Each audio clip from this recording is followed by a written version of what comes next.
Good morning बच्चों। कैसे हैं आप लोग? घर पे हैं। सिचुएशन काफ़ी क्रिटिकल है कोविड-19 को लेकर। ठीक है, घर में रहना है, घर में रह के पढ़ाई करना है या और जो भी काम है मैक्सिमम टाइम घर में रहना है। अगर ज़रूरत ना हो तो घर से बाहर बिल्कुल नहीं जाना है। दो तीन चीज़ें बहुत स्ट्रिक्टली फॉलो करना है।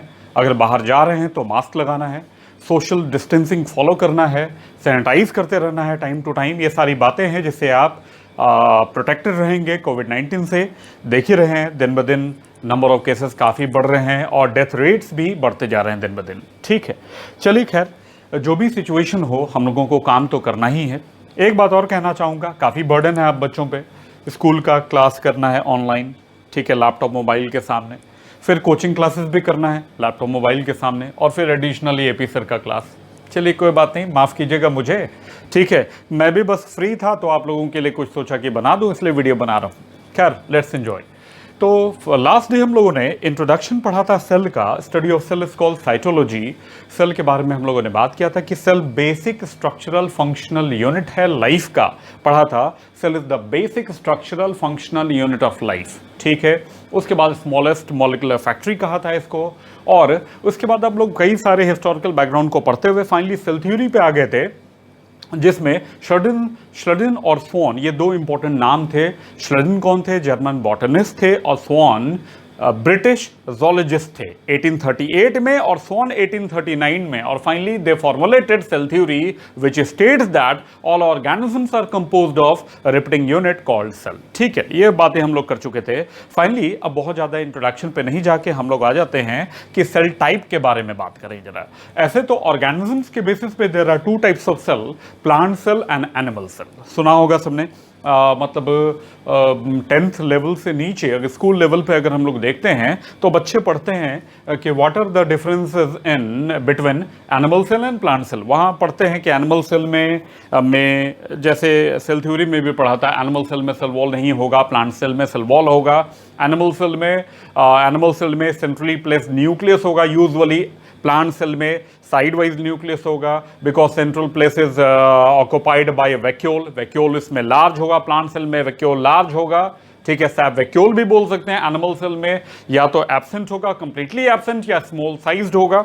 ठीक है, और क्या फीचर था एनिमल सेल प्लांट सेल में डिफरेंस में? तो एनिमल सेल में कभी भी प्लास्टिड नहीं होगा, प्लांट सेल में प्लास्टिड्स पाए जाएंगे। ठीक है, और क्या होगा एनिमल सेल प्लांट सेल में डिफरेंस? तो अगर हम लोग बात करते हैं एनिमल सेल के बारे में तो यहाँ पे सेंट्रियोल्स का प्रेजेंस होता है, प्लांट सेल में सेंट्रियोल्स एब्सेंट होते हैं। ठीक है, उसके बाद और क्या इंपॉर्टेंट है? तो सेल डिवीजन के समय साइटोकाइनेसिस में प्लांट सेल में सेल प्लेट फॉर्मेशन और एनिमल सेल में फरो का फॉर्मेशन होता है। ये सब बेसिक डिफरेंसेस थे प्लांट सेल और एनिमल सेल में।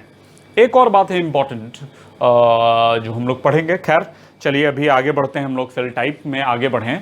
तो सेल टाइप में अगर हम लोग आगे बढ़ते हैं तो on the basis of nuclear organisation, सब लोग को पता है eukaryotic cell, we all are eukaryotes, human being या जितने भी ऑर्गेनिजम्स मैक्सिमम आपको दिखते हैं mostly on earth, they are eukaryotic.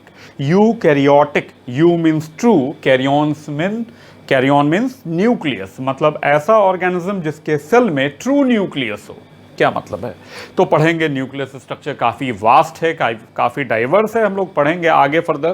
खैर अभी समझते हैं। तो न्यूक्लियस के बेसिस पे, न्यूक्लियर ऑर्गेनाइजेशन के बेसिस पे तीन तरह के सेल बताए गए हैं। ऐसे तो सब लोग दो तरह के सेल जानते हैं, आप सभी लोग कॉमनली जानते हैं दो तरह के सेल हैं, prokaryotic cell and eukaryotic cell, initially given by Dougherty and Allen. Dougherty Allen ने दो डिफरेंट टाइप के सेल बताया था, prokaryotic cell and eukaryotic cell. But finally Dodge the third type of cell, that is mesokaryotic cell।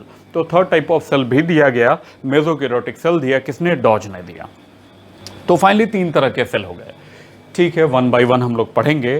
तो let's come to prokaryotic cell. Prokaryotic cell, pro मतलब initial, primitive, karyon means nucleus, मतलब ऐसा cell जिसमें nucleus primitive है, well defined नहीं है, organised नहीं है। जब न्यूक्लियस ऑर्गेनाइज्ड नहीं हो, प्रिमिटिव टाइप हो, what is the meaning of unorganised nucleus we will discuss later. But आप समझिए, जिसमें न्यूक्लियस अनऑर्गेनाइज्ड हो, प्रिमिटिव हो, such cells are called prokaryotic cell and organisms are called prokaryotes। समझा आपने? जिस ऑर्गेनिज्म में न्यूक्लियस वेल ऑर्गेनाइज ना हो वैसे ऑर्गेनिज्म प्रोकैरियोट्स कहलाते हैं। And prokaryotic organism mainly includes bacteria, actinomycetes, blue green algae, rickettsiae, chlamydiae etcetera. कई सारे मेंबर हैं यहाँ पे, ढेर सारे मेंबर हैं, but the prime member of this group, prokaryotic group, is bacteria.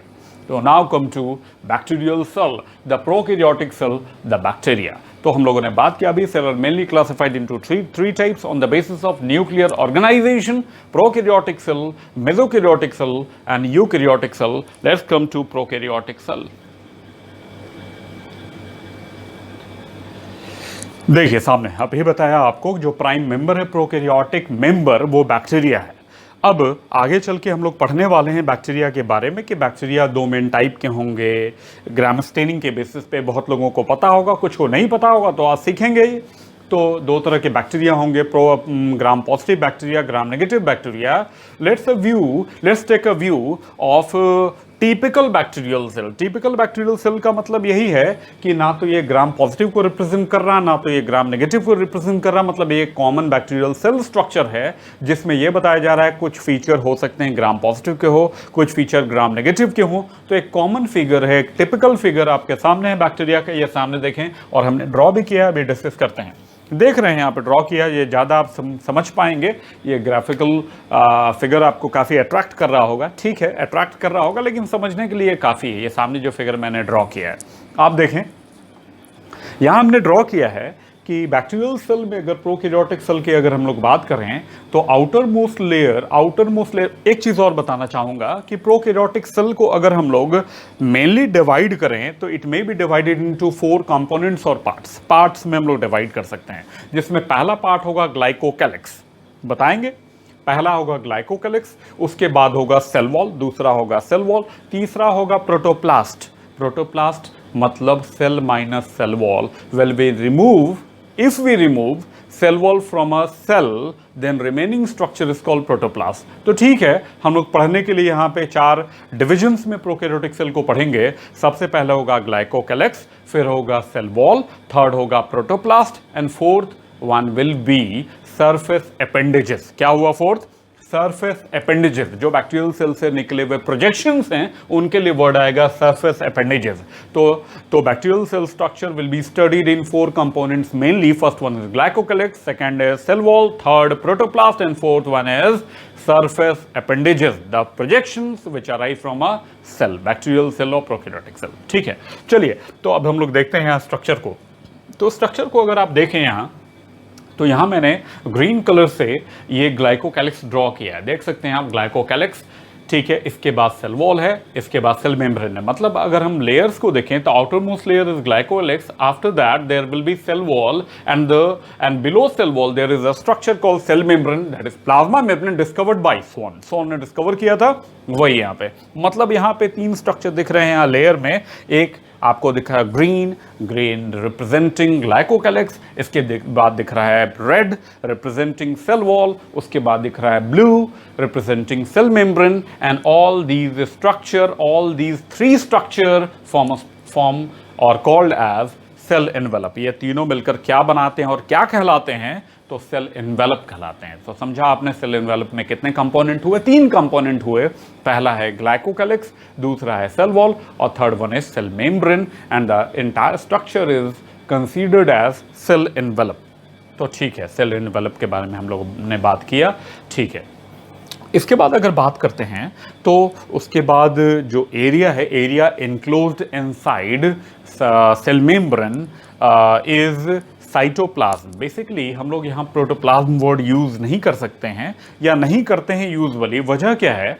In eukaryotic cell protoplasm consist of cytoplasm and nucleoplasm और entire nucleus. मतलब सुना आपने, यूकैरियोटिक सेल में प्रोटोप्लाज्म ज़्यादा फ्रीक्वेंट है, और प्रोटोप्लाज्म का मतलब होता है साइटोप्लाज्म प्लस न्यूक्लियस। तो यहाँ तो न्यूक्लियस है ही नहीं, बोला आपको कि प्रिमिटिव न्यूक्लियस है, अनऑर्गेनाइज्ड न्यूक्लियस है। सो बेटर टू से साइटोसोल और साइटोप्लाज्म। मतलब ये जो एरिया है ये पूरा filled up with a fluid called cytoplasm.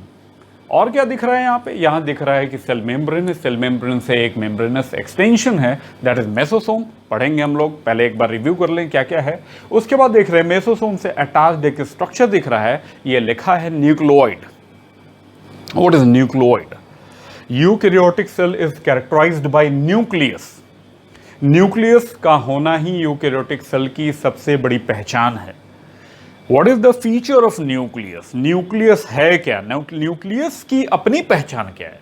तो there should be a membrane, that is nuclear membrane. Nucleus में न्यूक्लियर मेम्ब्रेन होना चाहिए। There should be a definite fluid inside it, that is nucleoplasm. Second component nucleus का होगा nucleoplasm, मतलब बाहर का membrane होना चाहिए, दैट इज न्यूक्लियर मेम्ब्रेन। मतलब ये समझें कि न्यूक्लियस में क्या क्या होने चाहिए। तो पहले तो अपना मेम्ब्रेन होना चाहिए, दैट इज न्यूक्लियर मेम्ब्रेन। उसके अंदर अपना फ्लूइड होना चाहिए, दैट इज न्यूक्लियोप्लाज्म। फिर थर्ड जो चीज़ है, वो जो मेन इंपॉर्टेंट चीज़ है, वो है न्यूक्लियोलस। पढ़ेंगे हम लोग, या सुना होगा आपने स्कूल में। तो न्यूक्लियोलस होगा, और फोर्थ जो न्यूक्लियस में होगा वो होगा क्रोमैटिन फाइबर। क्या होगा? Chromatin fibre. तो न्यूक्लियस के स्ट्रक्चरल ऑर्गेनाइजेशन को जब हम लोग पढ़ेंगे तो वहां जरूर लिखेंगे कि nucleus is primarily composed of nuclear membrane, nucleoplasm, nucleolus and chromatin, मतलब 4। ठीक है, बट यहां पे देखिए, ना तो न्यूक्लियर मेम्ब्रेन है, ना तो न्यूक्लियोप्लाज्म है। देख रहे हैं कोई डिवाइडेड फ्लूइड यहां नहीं दिख रहा है। ना तो न्यूक्लियोलस लिखा है मैंने, ना तो क्रोमैटिन ही लिखा है। अब क्रोमैटिन क्या है? ये तो बहुत डिटेल स्ट्रक्चर है, हम लोग पढ़ेंगे, बट इतना आप जरूर समझते होंगे कि chromatin is composed of DNA, RNA and proteins. Mainly 3 चीजों का बना होता है, डीएनए का, आरएनए का और प्रोटीन्स का। Chromatin is mainly composed of DNA, RNA and proteins mainly. ठीक है, तो आप समझ चुके हैं क्रोमैटिन में डीएनए होता है। मतलब हम लोगों में क्रोमैटिन एक स्ट्रक्चर है, उसके अंदर डीएनए एक कंपोनेंट है। ठीक है, पढ़ेंगे chromatin can be seen during interphase and it becomes thicken to appear as chromosome during division. Division के दौरान यही क्रोमैटिन चेंज हो जाएगा क्रोमोसोम में। कैसे होगा, क्या होगा, ये सब पढ़ेंगे। बट आप इतना समझ पा रहे हैं कि chromatin consist of DNA which control entire characteristic and metabolism of a cell. ये सबको पता है कि डीएनए ही अल्टीमेट कंट्रोल है सेल का। सेल की हर एक्टिविटी, मेटाबॉलिज्म को डीएनए ही कंट्रोल करता है। तो यहां भी जरूर ही डीएनए होगा, बट यहाँ डीएनए नेकेड है और इसी का नाम है nucleoid. Nucleoid means nucleus like. जैसे अगर हम लोग बोल देते हैं पेटलोइड, पेटलोइड का मतलब है पेटल लाइक। अगर कोई कैलिक्स फ्लावर कंपोनेंट है, अगर वो कलरफुल हो गया अदर देन ग्रीन हो गया, तो हम क्या बोलेंगे? Petaloid, petal like. Embryoid, embryo like. Embryoid means embryo like. तो न्यूक्लियोइड का क्या मतलब हुआ? Nucleus like. It is not nucleus, it is nucleus-like structure because it contains gene or DNA. तो here naked DNA is found called nucleoid। और क्या है nucleoid, क्या स्ट्रक्चर है, कैसा है, यहां देख के आप समझ सकते हैं। ये कॉइल्ड स्ट्रक्चर दिख रहा है, सर्कुलर स्ट्रक्चर दिख रहा है, डबल स्ट्रैंडेड दिख रहा है। तो न्यूक्लियोइड का एक लाइन सुन लेते हैं, फिर डिटेल में हम लोग पढ़ेंगे। Nucleoid is the naked DNA molecule. Nucleoid is the double stranded circular DNA molecule folded with the help of RNA and polyamines. सुन लीजिए अभी, फिर क्या है, ये सारी बातें होंगी। What is nucleoid? It is the nucleus like structure, feature of prokaryotic cell represented by double stranded circular DNA molecule folded with the help of RNA and polyamines। सुना अभी, आगे हम लोग और डिस्कस करेंगे कि क्या है। खैर, ये न्यूक्लियोइड है। इसके बाद और देखते हैं क्या है। तो सेल इंक्लूजन्स दिख रहे हैं। सेल इंक्लूजन्स जो भी डेड मटीरियल्स है, जो नॉन लिविंग प्रोडक्ट्स हैं, मेटाबोलाइट्स हैं, which are present in cell, called collectively called cell inclusions और sometimes called as ergastic substances. पढ़ेंगे हम लोग।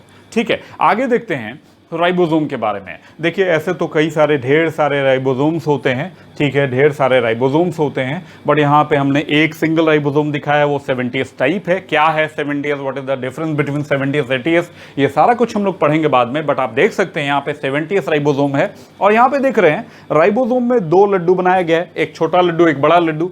दीज आर सब units of ribosome, but these 2 subunits only join each other during translation process।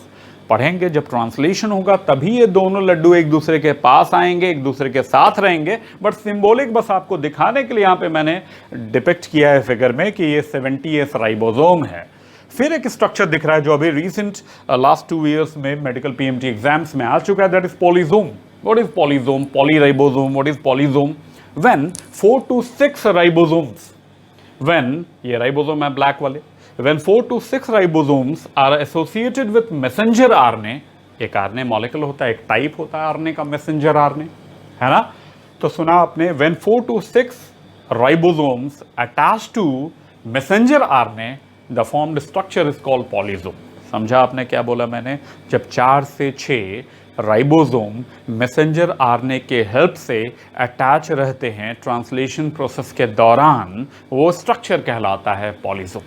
तो ये polysome हो गया, ठीक है।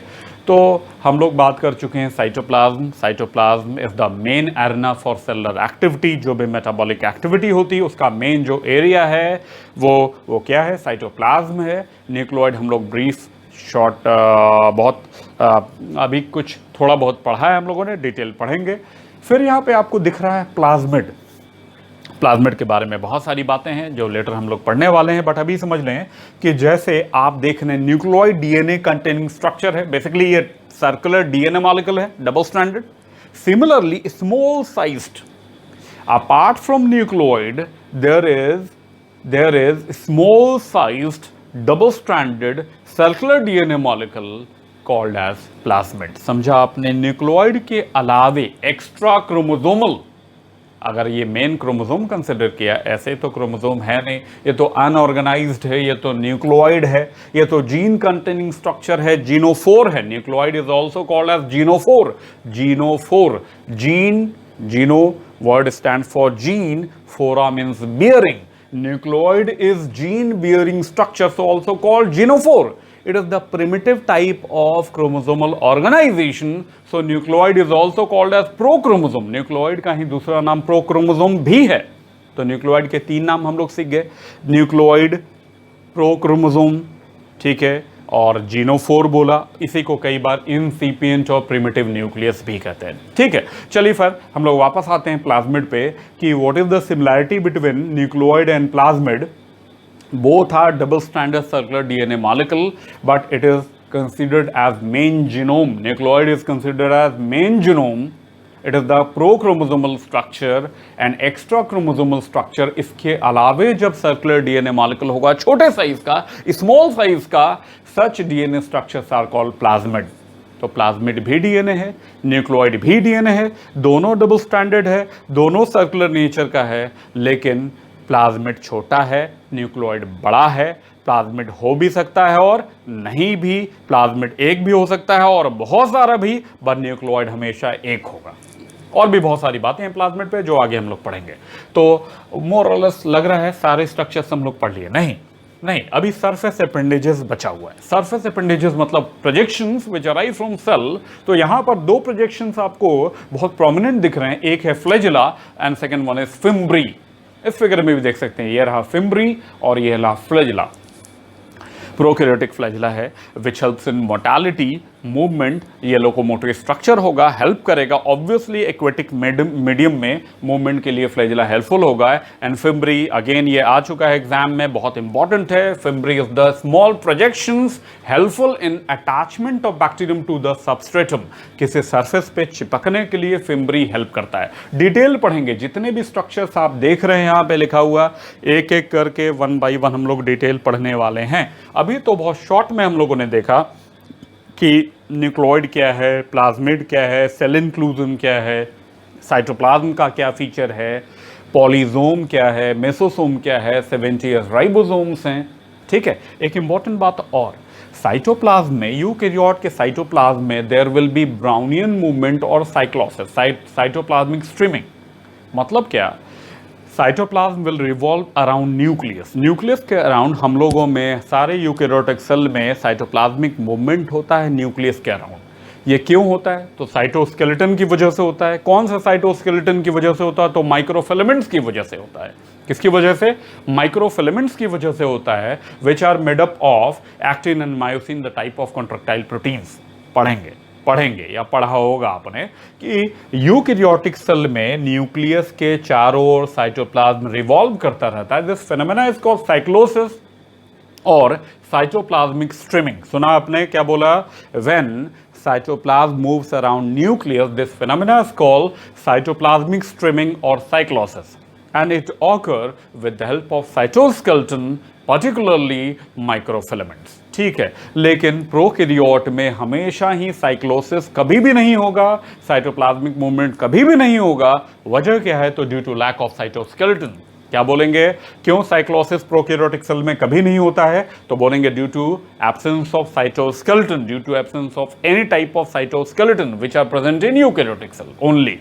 चलिए ठीक है, तो यहाँ पे फ्लैजेला है, फिम्ब्री अटैचमेंट में हेल्प करता है किसी सबस्ट्रेटम से। तो यहाँ तक हम लोगों ने एक ओवरव्यू लिया बैक्टीरियल सेल स्ट्रक्चर के बारे में। अब आगे बढ़ते हैं हम लोग एक एक करके। जो आपको बताया कि bacterial cell structure mainly include 4 component जो ऑलरेडी हम लोग बोल चुके हैं, glycocalyx, cell wall, protoplast and surface appendages. ठीक है, फर्स्ट वन इज ग्लाइकोकैलिक्स। देख रहे हैं ग्लाइकोकैलिक्स के बारे में हम लोग अभी। Glyco stand for sugar. Glycos word Greek word है जिसका मतलब होता है शुगर। तो ग्लाइकोकैलिक्स, एंड कैलिक्स फ्लावर में आपने देखा outer most covering is called calyx, वहीं से वो डिराइव हुआ, ये आउटर मोस्ट है इसलिए नाम पड़ गया calyx, and made up of sugar, so called glycocalyx, so also called as sugar coat. तो outer most layer of bacterial cell which is usually present in bacterial cell, that is glycocalyx, glyco sugar calyx covering, that is sugar coat। तो glycocalyx sugar coat है, sometimes contain protein, ये कभी कभी इसमें protein होगा। Mainly it is composed of sugar, the type of polysaccharide, polysaccharides यहाँ पे mainly होंगे, डेक्स्टन होंगे, लीवन होंगे, डिफरेंट टाइप के पॉलीसेकेराइड्स होंगे मेनली। कभी कभार थोड़े से प्रोटीन्स हो सकते हैं और होते हैं, बताएंगे किस टाइप में प्रोटीन कॉमन होगा, किस टाइप में प्रोटीन अनकॉमन होगा, कहाँ नहीं होगा। लेकिन glycocalyx literally means the sugar coat, the sugar layer present over bacterial cell और प्रोकैरियोटिक सेल। तो ये ग्लाइकोकैलिक्स है। तो ग्लाइकोकैलिक्स एक कवरिंग हो जाने से तो 2 बातें तो बहुत क्लियर हो गई। एक तो ये प्रोटेक्टिव हो जाएगा, बाहर से आपको कोई भी मान लीजिए कि एक पतला सा थिन फिल्म भी आपको पहना दिया जाए तो वो प्रोटेक्शन का काम तो करता ही है। तो इसका मेन काम तो यही हो गया, पहला प्रोटेक्शन। और शुगर का बना हुआ है, शुगर है, स्टिकी है, गमी है। तो ग्लाइकोकैलिक्स हेल्प्स इन एडहेशन। तो बोलेंगे सर कभी आप बोलते हैं फिम्ब्री हेल्प करता है एडिशन में, कभी आप बोलते हैं कि ग्लाइकोकैलिक्स हेल्प करता है एडिशन में। अरे यार, तो ऐसा कोई ज़रूरी थोड़ी ही है कि एक स्ट्रक्चर ही हेल्पफुल हो अटैचमेंट में। हम इस हाथ से भी इससे अटैच हो सकते हैं, इसको पकड़ सकते हैं, इस हाथ से भी पकड़ सकते हैं, दोनों हाथ से पकड़ सकते हैं। तो सेम चीज़ है, ग्लाइकोकैलिक्स सपोर्टिव होगा, हेल्पफुल होगा अटैचमेंट में, और फिम्ब्री एक अपेंडेजेस है specialised to attach with the substratum. That's it, बस यही। शुगर कोट भी चिपकने में मदद करता है, फिम्ब्री भी चिपकने में मदद करता है। तो चलिए हो गया, ये हो गया ग्लाइकोकैलिक्स का इंट्रोडक्शन। अब 2 तरह के ग्लाइकोकैलिक्स हैं, मतलब glycocalyx can be broadly defined into 2 types. First one is slime layer, second one is capsule. Slime layer और कैप्सूल, स्लिमी लेयर बोलते हैं ना, स्लिमी लेयर है, चिकना सा लेयर है, अनऑर्गेनाइज्ड है। जब बैक्टीरिया के ऊपर अनऑर्गेनाइज्ड सा लूज शीट हो, अनऑर्गेनाइज्ड हो, मेनली कंपोज्ड ऑफ शुगर, इसमें शुगर ही होंगे, प्रोटीन यूजुअली एब्सेंट होंगे। सुना आपने? स्लाइम लेयर कब बोलेंगे? जब ये शुगर का थिन लेयर हो, थिन हो, अनऑर्गेनाइज्ड हो, लूज हो और प्रोटीन्स इसमें यूजुअली एब्सेंट हो, तो such sugar layer is called slime layer. Slime layer is common in gram positive bacterium. Slime layer किसमें कॉमन है? ग्राम पॉजिटिव बैक्टीरियम में स्लाइम लेयर कॉमन है। ठीक है, अब अगर कंपेयर करें सेकंड टाइप की, दैट इज कैप्सूल, अगर हम लोग बात करें सेकंड टाइप की कैप्सूल की, तो कैप्सूल स्लाइम लेयर के कंपैरिजन में टफ होता है, हार्ड होता है, फर्म होता है, मजबूत होता है।